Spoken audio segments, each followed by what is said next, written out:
At the first conference up at Tainui, we took a special session on day one, I think it was, to talk about Piharau, because there was a concern by all who were there about the abundance or lack of abundance of Piharau throughout the country, and the lamprey reddening syndrome that appeared down in Murihiku. So we've come together to share where Whanganui and Taranaki went down to Murihiku last year, and we spent a weekend down there. What's their fishery? Amazing. Some amazing people down there, how they catch their Piharau. And we got together and decided that, you know, we're not alone. We are not alone. We are all experiencing similar things that are happening to our Piharau. So we've used Te Wai Māori. Ken likes Piharau, so Ken, Chair Te Wai Māori, said, I'll bring you fellas all together and you can sort it out. Well, we've tried to sort it out, and we're like the tuna, the mana of the Piharau is at risk. So this morning, Sam's going to give a brief about what's happening in Taranaki, concerns they have, followed by Dr. Jane Kitson, who is an amazing lady, and god damn, what an amazing fisher of Piharau. Her and her whānau down there were absolutely delightful to be part of, and then I'll wrap up with the bringing together of, there was DOC, Niwa, Ministry for Environment, Te Wai Māori, and us three came together down at Wellington to talk about how we can help each other, and not to help each other so that the Piharau doesn't disappear. So kia ora, Sam, you're up, brother.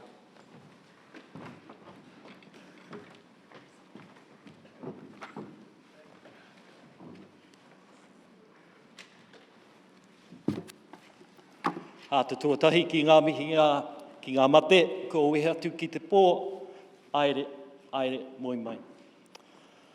I ngā mātā waka, i ngā hau e whā, nei rātam ike au koutou, ko tai mai ki te tautoka te kaupapa o tēnei hui, a te tuna, me te Piharau, me te Kanakana. Nō reire tēnā koutou. So I'm here to talk about the Piharau in terms of how we do it up in Taranaki. So the starting slide here, he manawa Piharau, is a well-known wakatauki that we have in Taranaki. And it talks about the determination, the tenaciousness, the endurance that this little fish has to get up the river from the sea, to spawn, to breed. And I am aware that there are some in the room here that aren't familiar with this fish.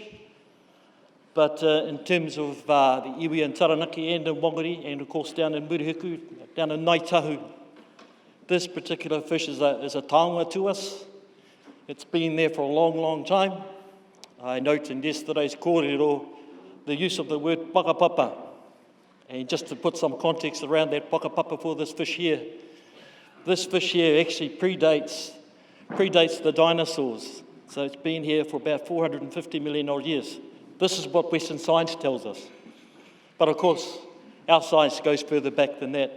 But just to put that into context in terms of the whakapapa of this fish. So moving forward, aroha mai, I should tell you, even though Ben's mentioned that I'm from Taranaki, I better go through the formalities. Ko Taranaki te maunga o te waka, ko Ngāti Runi me nā rauru me te Aotearoa a paparenga ngā iwi. Nō reira tēnā koutou. My name is Sam Tamarapa. I actually like eating this fish. I like eating the tuna. And that's one of the drivers that I'm here. But more now, one of the things that I've learnt pretty quickly, for the first time in my life when I've caught some tuna recently, I actually let the big ones go. Whereas before, the big ones were the ones that we always targeted. So I'm starting to change and to look after the fish now. So let's move on.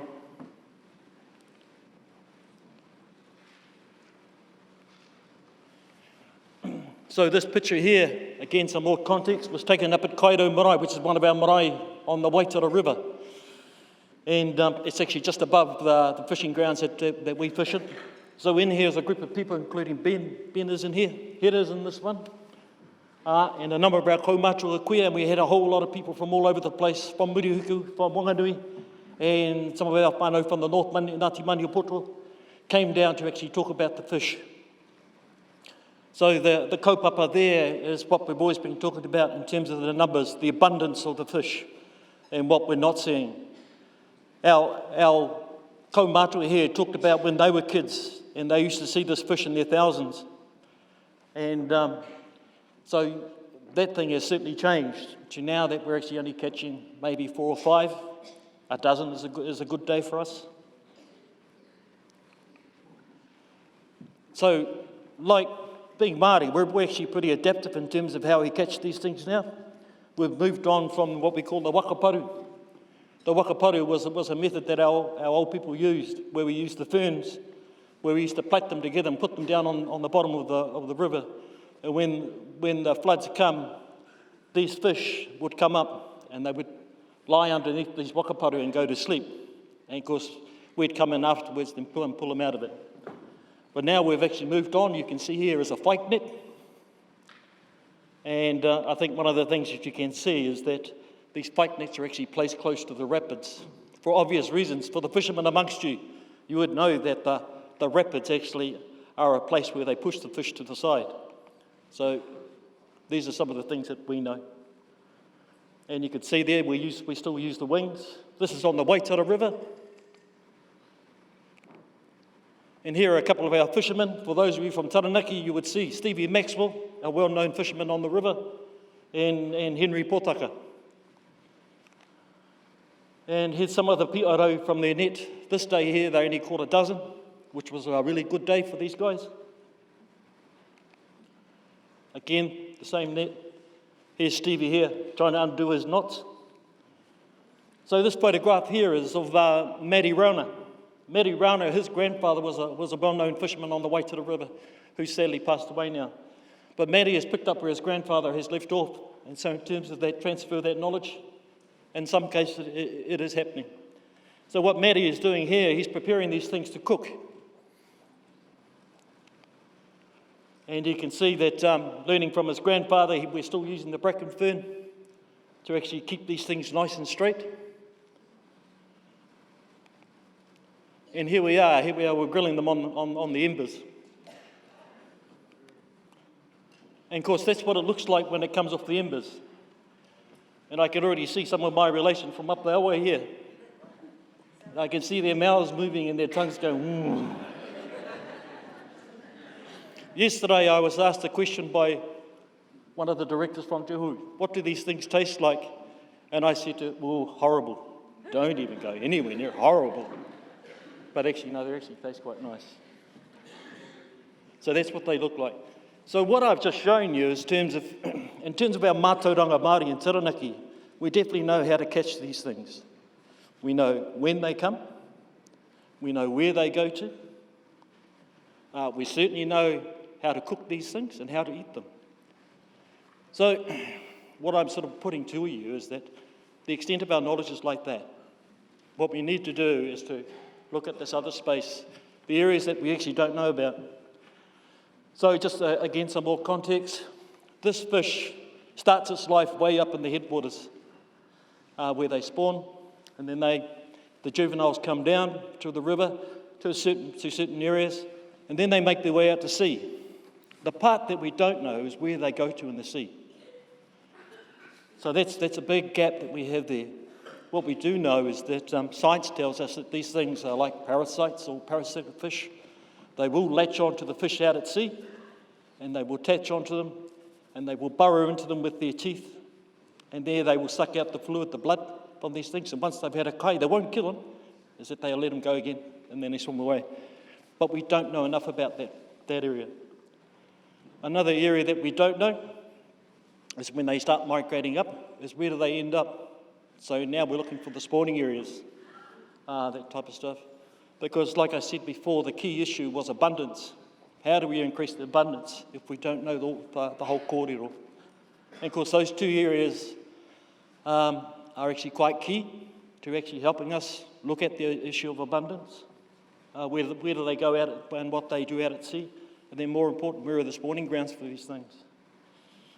So that's where we end up. But moving to the next space, I, by the way, work for Regional Council. And so I got invited to work with some of our freshwater teams, and we went out electric fishing. And of course, I was actually quite interested to go and see what these fellas get up to. So this stream here is the Mato stream, which is in the backcountry of Taranaki. Quite noticeable is the lack of fencing that people talked about, how little riparian planting there is. And this is some of our workers in the water. So you can see he's got the battery pack on his back, he's got the probe in there, and then one of our other guys is using a net to catch once they charge the water. So what we were doing there was a fish survey. So I knew there was plenty of tuna in this creek, and that's why I volunteered to go with these fellas. So here they are in action. And of course that net down there is to catch all the fish that have been stunned, lift them out of the water. And of course one of the things that we found was plenty of these fellas, and big ones too. And then lo and behold, we started to find these things. And so when you have a closer look at these things, and for those of you who know the Piharau, and I'm sorry you actually can't see it quite clearly enough, but along the side you will see that there are 7 holes. So those are the gills of the fish. So these fish here are the juveniles of the Piharau, of the Kanakana. So straight away we sat down and we thought about this thing. We'd actually found a spawning ground in this particular creek. So what we actually did find in that small stretch of water was these juveniles, which meant that further up in the headwaters was probably where the adults actually spawned. And of course, our following speakers will actually tell you about the work that they're doing in the areas around the spawning grounds. So, for us, this was a great big signal. And one of my jobs was to try and measure these things. And of course, these things being slippery and slimy, was sort of like, okay, I think that's 100, that type of stuff. I couldn't keep these things still. So, some of the things that I've got for you is I've got some small video clips. And one of the video clips shows that one time, and this is actually quite old, going back to the 1980s, maybe the early 1990s. This is the last time where we actually saw this fish in abundance on the Waitara River. So we also talked about mātauranga Māori and Western science and how we can actually do this, because there's a definite need to do this. We need that to make that happen. And I'm not shy to say that the extent of our mātauranga Māori takes us to a certain point. We need to go to that next space. So I need to acknowledge some of the people in the room here, like Dr. Cindy Baker, who both Ben and I have been working closely with. You will see there that there is a handout here to talk about pheromones of the Piharau on the Whanganui River. Ben and I started the conversation, but we're working closely with Cindy, who's developing this thing called this pheromone sort of thing, which when you put it onto our nets, that will make the Piharau come to our nets. Actually, no, it's not. What it is that how do the Piharau know which rivers to come up? So what Western science tells us is that there's this thing called pheromones. So I put it down to when the juveniles are sitting up in those streams, and like the stream that we've just found here. So when they have their mimi and their tickle in the water, it's that smell that goes down, that gets out to the sea, that tells their migrating adults which stream to come up to. And Cindy's out there making sure that that's the case and identifying what those pheromones are. But anyway, moving on. The Mato stream, and so you can see that we only went 150 metres.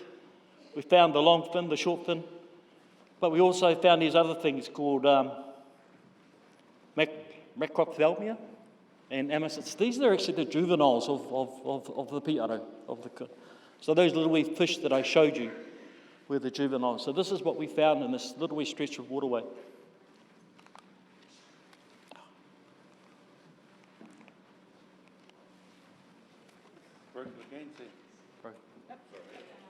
Here we go.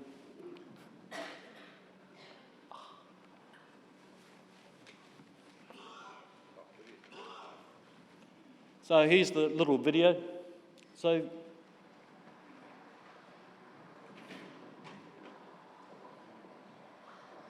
this is where we're finding the stream that we've got the juvenile Piharau out. And what we're finding is that inside these sediment beds is predominantly where we're getting. So this is a bit of a deep patch. Quite a number of large freshwater coda in this stretch.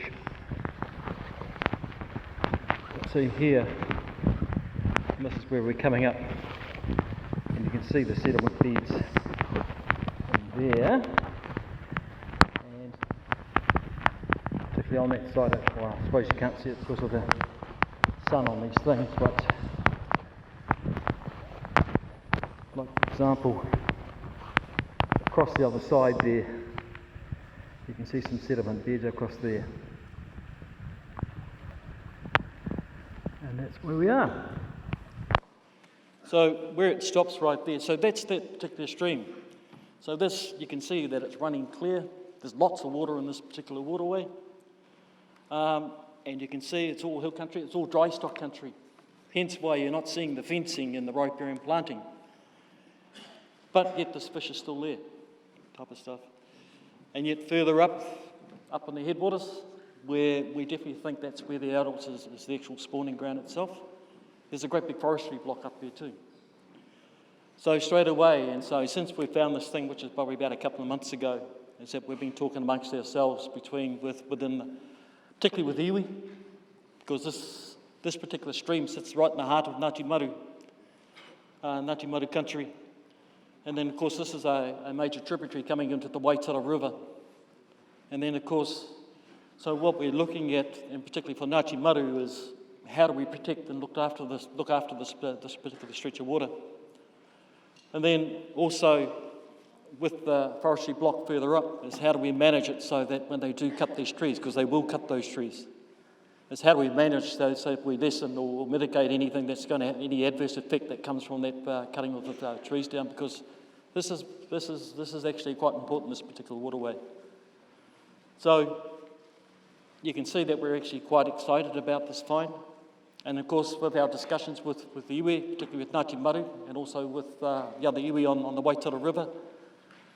So everybody's sort of looking at this with a lot of interest in terms of how can we manage this fishery, because this fish is caught by all those people along that waterway.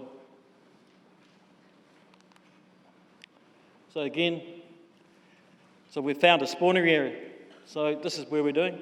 What we're doing is now we're sitting down, we're talking to each other about what do we need to do to protect and look after this place. And of course, there's this other part of the thing. There's a lot more research that needs to happen. We obviously need to go further up the river and have a look for the proper spawning ground. But there's a number of tributaries that lead into this thing. So there's a whole lot of research that we could do in terms of going into those other waterways and looking for the fish there as well. Who do we need to talk to? Obviously, iwi is the obvious one to us. Landowners, because we need to bring the landowners on board with this thing. Regional Council, because we were there monitoring them in the first place. Te Waimāori has been a great help to us. I mean, Hera keeps us on track in terms of what we need to do, when we need to meet, and reminding us what are some of the things that we have to put forward. And of course, we're working closely with Niwa, with Erica and Dr. Cindy Baker. There's other agencies that we need to be engaging with, and of course, with Ngāti Maru, we can leave it with those guys in terms of, because it's, let them make the lead in that area, particularly with MPI, DOC, probably MFE and those groups. What it comes down to is that we actually need to work together to actually make this thing work for us. And of course, what we're looking at here is how do we look after this place? What do we need to do to put in place to look after it? And of course, this is what's come out of the discussion so far. So with Ngāti Maru, they're obviously looking at a catchment plan for the upper Waitara River, but we're now talking with the other iwi, and it seems as though the other iwi are of the same mind. So it looks like we may have a whole of catchment plan being looked at. So again, that's why the collaborative approach needs to happen. And again, just to finish off my presentation, this whakatauki, e manawa Piharau. And it talks about, they're akin to the salmon. So when the salmon come back up the stream to spawn, you can see what the salmon do to fight to get up their waterways, to fight to get up through the waterfalls. The Piharau is no different. Matter of fact, it's actually more. And of course, they're ours. When I say ours, they're ours to look after, I should say. But just to play that video clip.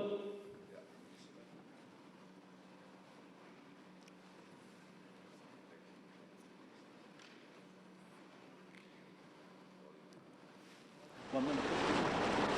Oh, no, no. I need a hole in there somewhere. Get room in. Yeah, look there, look, a couple of holes.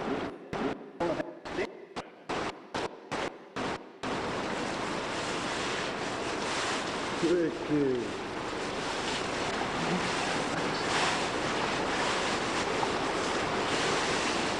Come on, find that fucking hole. Okay, that. So anyway, so just moving forward, I was going to show you a particular section, not all of it, but this was one of the last great runs we had on the Waitara River. Oh, here it is here. And again, using the pike nets. More nets we've got to go and check. And then again, you can see that we're actually close to the rapids, 1, 2, 3, 4, 6. type of stuff. But this run happened in the late 1980s, and it continued for a short while into the 1990s. So there's the fish inside the pike nets. And we'll just continue on for a little bit more. Those were the numbers that were being talked about by our kaumātua kuia. And of course they were using the old methods in those days. So again, we've been adaptive in terms of how we do this thing. But the sad thing that we don't see is that we don't see these runs like they used to happen. They used to be quite common. So the issues that we have with the runs is what's affecting those runs. Is it pollution in the river? Is it water quality? Is it something that's coming off the farms? Is it a whole lot of things? Is it climate change? So there's a whole lot of work that still needs to be done. And that's the area that I'm actually quite interested in. So we can actually build the complete story and then look at how we can actually return it to those sorts of days.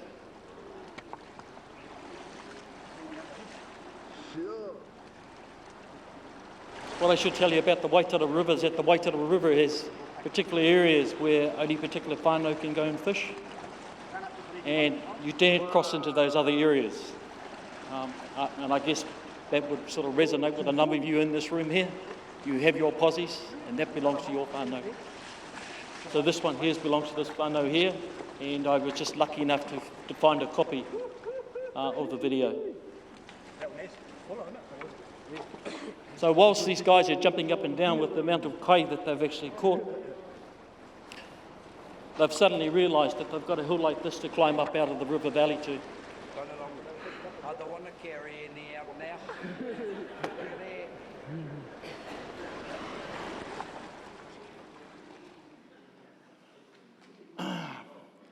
So that's where we're sitting in terms of Taranaki.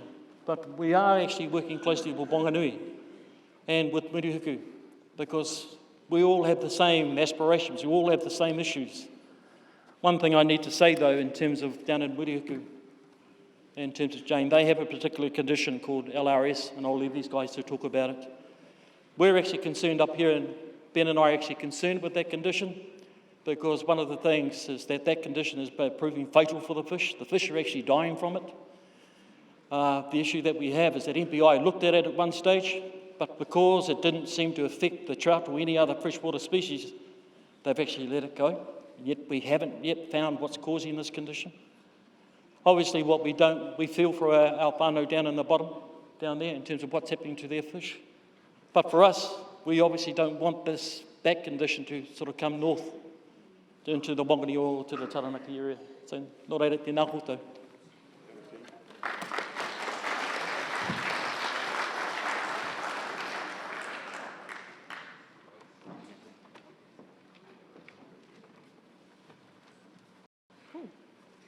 Nā mihi kia koutou katoa, ko Jane Kitson ahau, no Murihiku ahau, ko Whanganui and Taranaki, ko Aorete te awa, ko takatau tō te titi me te oro araha, nā marae, ko kaitohu ta iwi. So I'm very much from the southern part of the South Island, I live in Invercargill. I am a scientist, please don't hold that against me.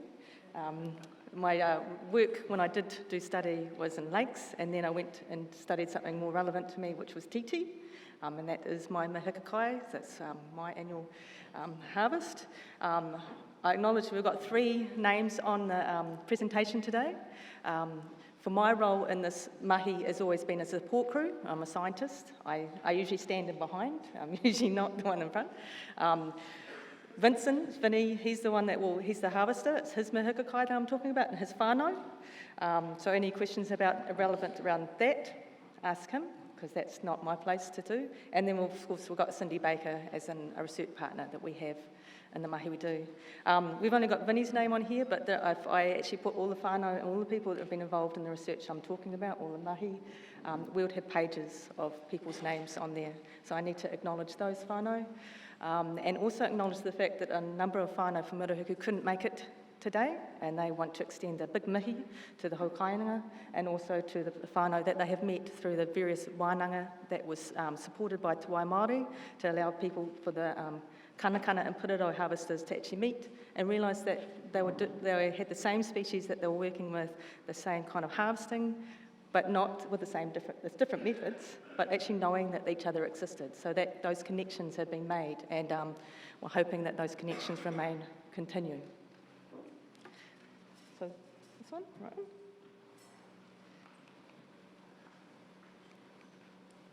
Yes, okay. So because I'm a geeky scientist, I like to give an overview before I start the talk. So obviously I'll talk about Kanakana. Thankfully, Sam's covered a lot of the geeky science parts of it. Excellent.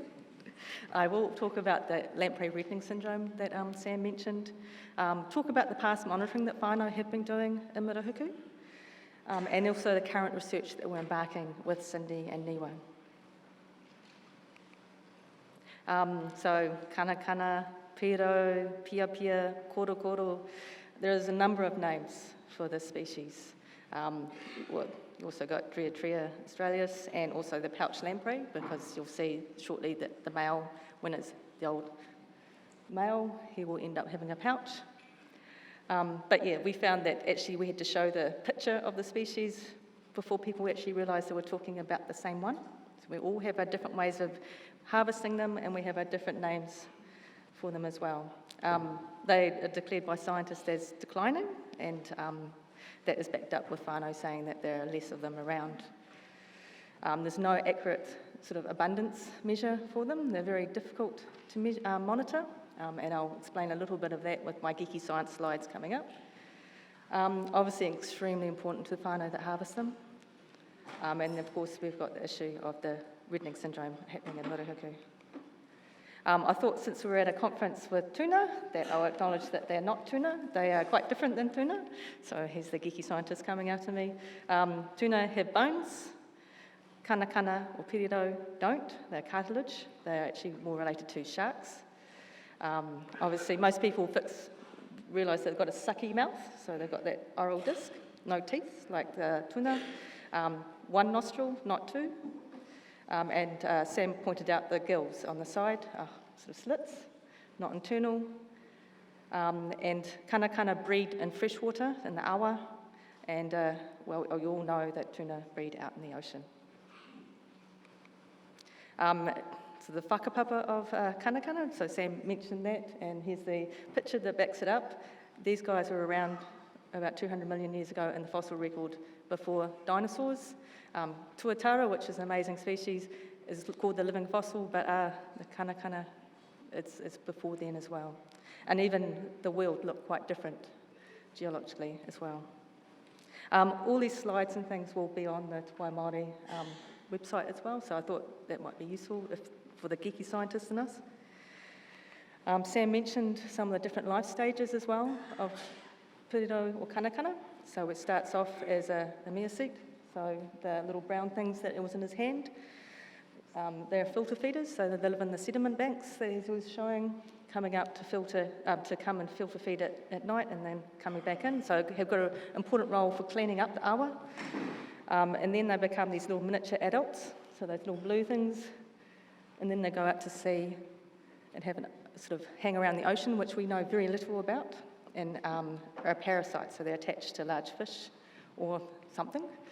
And then when we encounter them, they're coming back into the awa for breeding. And they spend about 15 months not feeding in the awa before they spawn. So they spend a long time and they turn brown and they develop, get shorter, and then get into the breeding mode. And there's not so much known about any of those life cycles or where they like to hang out or habitat requirements. So it's a species that hasn't had much science on it. And so what we're all collectively doing is quite exciting. And Sam also mentioned pheromones being an important thing for attracting the adults into the awa. Now, because of the feeling that there was abundance was declining and the kaitiaki wanted to do something about it, so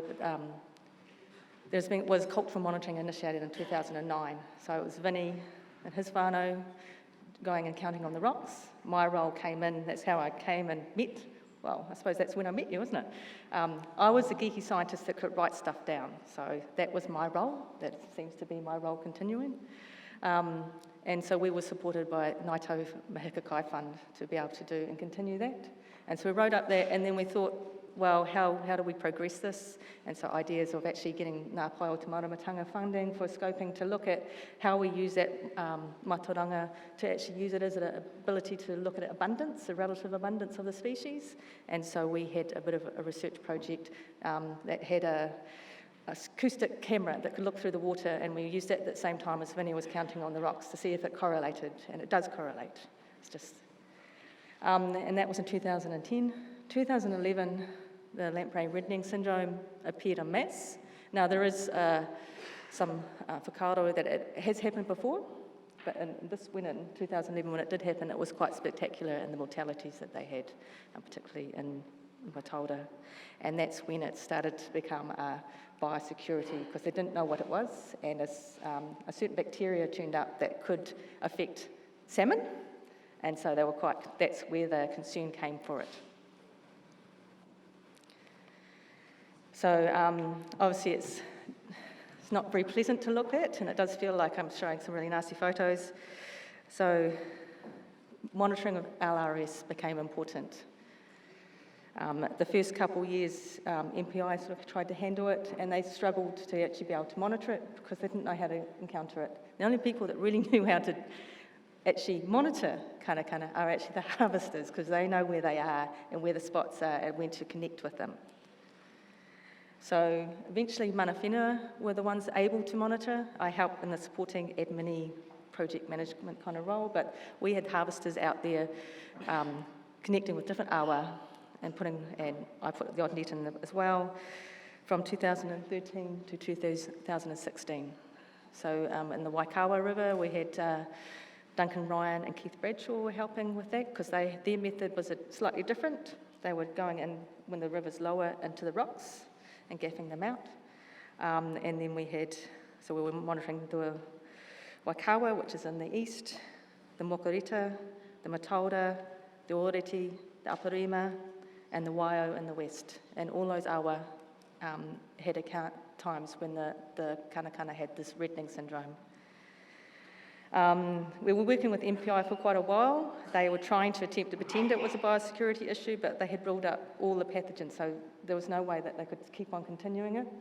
But they were quite supportive in trying to figure out how we look as a whole for the whole species, to looking at how we work together. So part of that handout was to look at the management of the species as a whole, and that's kind of why we're here today. So with LRS, we did witness that at certain times of the year it was worse than others, and certain years have been worse than others. This year doesn't seem to have come to much yet, but it has been a bit later in the season when it has appeared. There is no known pathogen and no reason why this is happening. When they've done pathology, it looks like bruising. It is bruising. It looks like there's mechanical damage happening, but it's a bit unusual when we're talking about some of the awa that they hasn't really got the big rocks that they're getting bashed against. So for some reason, it's happening. And in the end, to actually work on Kanakana, because it's all across the country, it actually requires a multi-agency and multi-iwi approach to actually work together to look at what this is happening here. So, building on all this mahi that's happened with mana whenua at home, there were lots of questions for us we had asked to ask about the species as the management of the species at home for the mihikakai, but also we had developed a lot of relationships going forward. So with all this mahi from 2009 onwards, it meant that we could work with NIWA to develop a research project to look at some of the management aspects of Kanakana in the Waikawa River, which is a river that has actually got a mataitae over part of the freshwater as well as the harbour area, and so you have bylaws that could be made and tangatiaki who are looking after the area. So looking at that, there is networks or pathways for implementation of management, but what are the questions for management for whānau? And so over those number of years, we've been collating that, and that's where we've been able to actually articulate what we needed going forward. So this is part of an overall project that's looking at other species, but this is part of the Kanakana component. So the real need is for us was guidance and tool development for management of the fishery by tangatiaki for the whānau. One of the questions is, where are they spawning? And what are the adults doing for 15 months in the awa? So can we look after, actively protect those areas for this fish? So the Waikawa River is one of the study sites and one of the major study sites, and that's really important for us because it actually is a place that harvests and mana whenua are connecting with the fish. In the past, work has happened in another awa, a much smaller stream, much easier for science to look at them, but for us it was more relevant to come to somewhere where it was relevant for mana whenua. So we're looking at reproductive habitats, and I'll talk a little bit more about that, and being able to map habitat, so map the areas in the awa that actually are important for Kanakana in their different life stages. We're also in Southland, to farm, you actually have to manage your drains quite a lot, otherwise your land gets quite flooded because it's all on pretty much wetlands, drained wetlands. And so we have a lot of diggers. There's a colleague called Ding Whanga in Southland, and he always talks about the biggest pressure to freshwater is the diggers in everyone's paddock. So we have this routine drain clearance system going on in Southland. And our concerns are always about the fact what's happening to the kanakana or any species that are actually hanging out in the gravels or in the silt or on the banks. So we've actually ability to look at that question and see if we can answer that. And also, what's happening out sea? No one knows anything about that, so a question there as well. And of course, we've got some international collaborations because lamprey are worldwide, not our species in particular, but there are other people with expertise, and so bring that in as well. And collaborations also, obviously, within New Zealand. So looking at where they're spawning and where they're hanging out for the 15 months. So our objective is to try and identify and quantify that. See if spawning habitat is sort of a crucial thing for kanakana, like if you don't have enough, is that going to affect the population?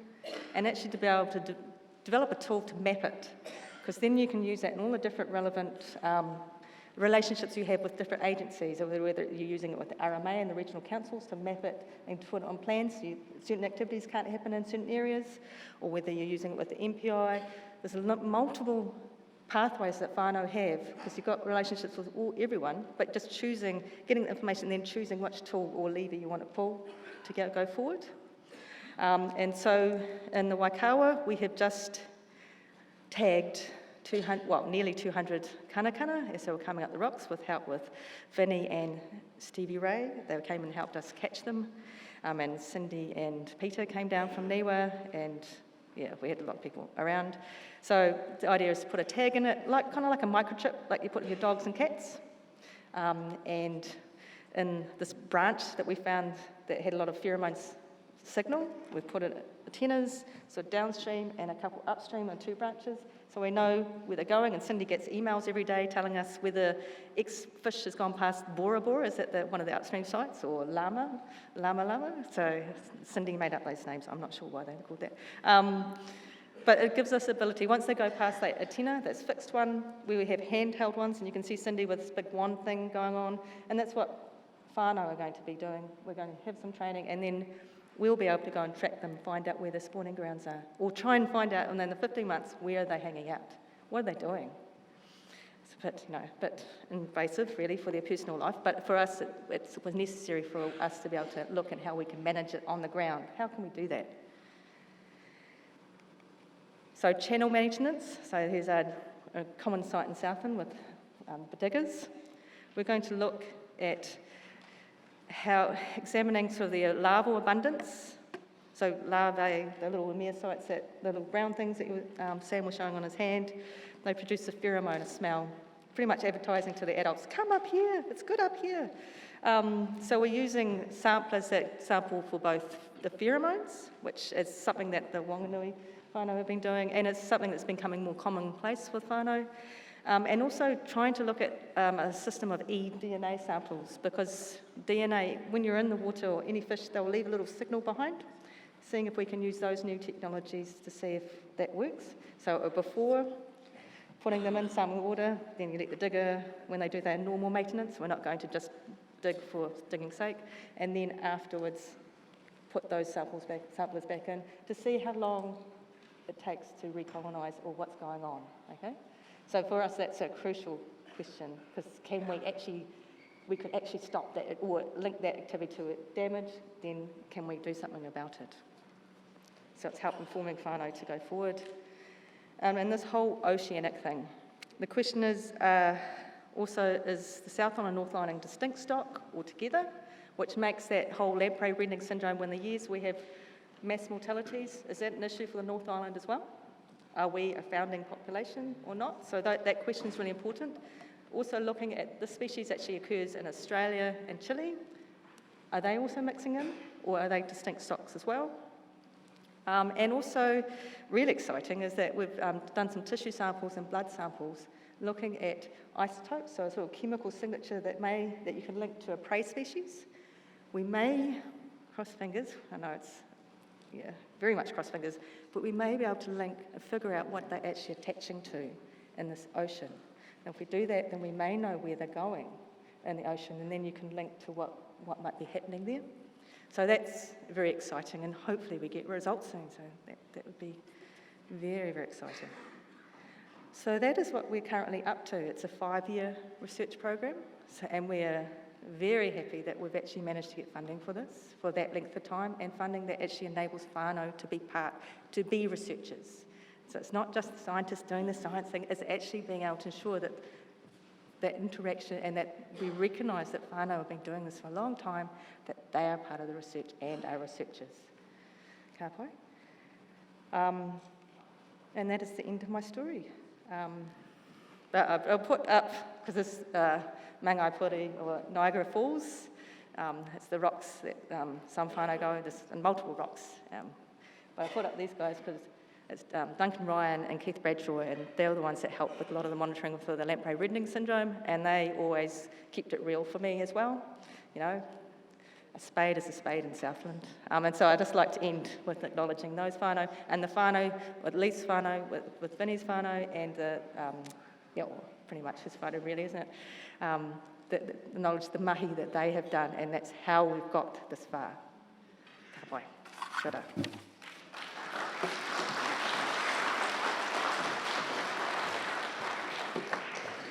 But I tell you, she's an amazing lady.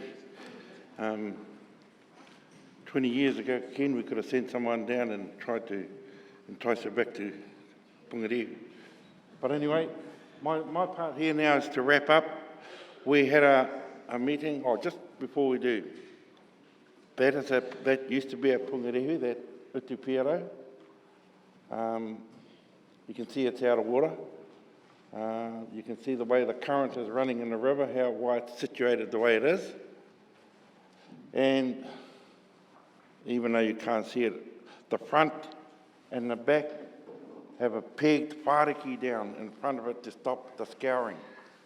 And the whāriki was built out of kareao and the kanuka, the kōpuka, to hold it down. And that was pulled down by the soldiers. But that my dad, he's still alive, he's 93. He said they used to catch, the biggest catch they ever had from that was 8,000 Piharau in one night. So, that our structure works. They still use the same structure today, but technology has, with honey now being so good on the manuka tree, we don't cut any kōpuka manuka down. Use a railway iron and a corrugated iron. Work just as well and easier to handle, and our fishermen aren't here today. One is Bubby, one of the few women that have been taught and allowed to fish for Piharau in the river. Hey, Bubby. Stand up, Bubby. They want to see you. You're a legend.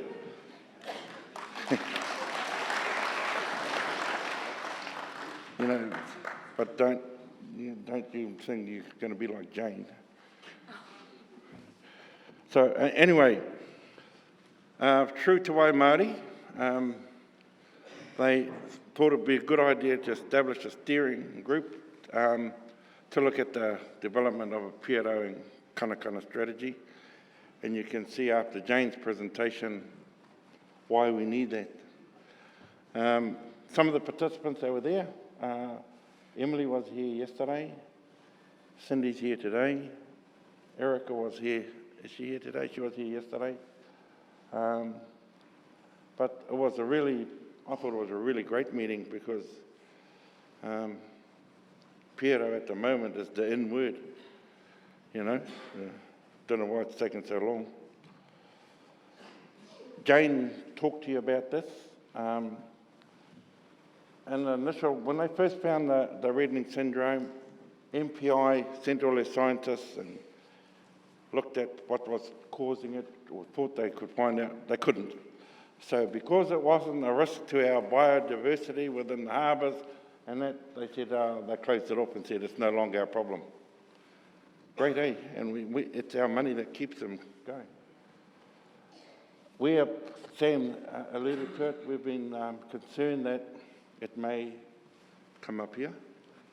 Hopefully it's not. But, if you look at and it's not a very good word, the rock's not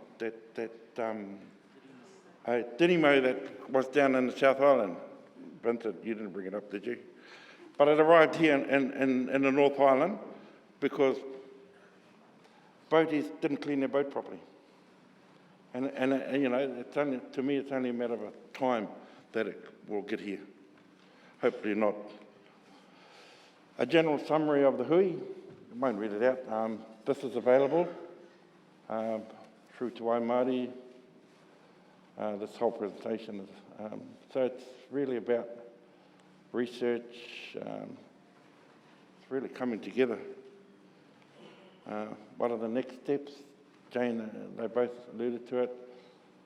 We're not on our own, eh? Each Whanganui's not on their own, Taranaki's not on their own, Mōkau's not on their own. Mōkau have a good fishery, Piharau fishery. We're all concerned about the same thing. Basically, the mana of the Piharau is at risk. Is at risk big time. And just recently, I chair the Te Taiho Auru FMA8 Fisheries Forum. And every now and then we talk about Piharau. And Bill Carter from Whanganui, he said, Ben, we used to have a pretty strong fishery way back in the day at Whanganui. We haven't seen any for 50 years until last year, where they caught 2. And he said, so he was quite excited. I said, well, you caught 2 more than us, bro.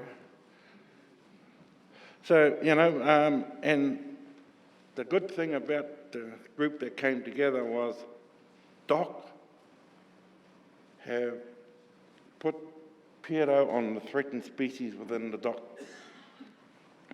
So they are keen to help in any way they can. And what came out of the meeting really was we're not communicating out about our Piharau, the communication. So we looked at a communication strategy to engage our public. Matauranga came up strong, and yeah, so we just, in the end, we just get on with it. If we wait around, what's going to happen? Nothing. So Jane, well, some of the mediums that maps out key roles that will contribute to the Piharau. And we were coming back here to basically report back to what happened 2 years ago up at Ohopu. And Te Wai Māori, I guess that's Hera and Lisa, and the group will look at a draft action plan going forward. And that's basically it for our Piharau. But yeah, it's. I think the Piharau is in the worst state than the tuna, because the tuna doesn't have that ugly disease like or that syndrome that the Piharau have. So once again, thank you, Jane, for coming up, and your whānau. You, Vincent, awesome, bro. Sam, and most of all to Te Wai Māori. Sorry we went over time pāia, but it was media and Lisa's fault. Wasn't our fault. So thanks to Te Wai Māori for putting the pūtea, the effort and the time, resources towards the Piharau, and not only the Piharau but the tuna. So nō reire te wana, karera, ngā kupu kōrero, engari, kia mihi atu, kia mihi mai, rongi ta kaupapa o te rā, tēnā tātou.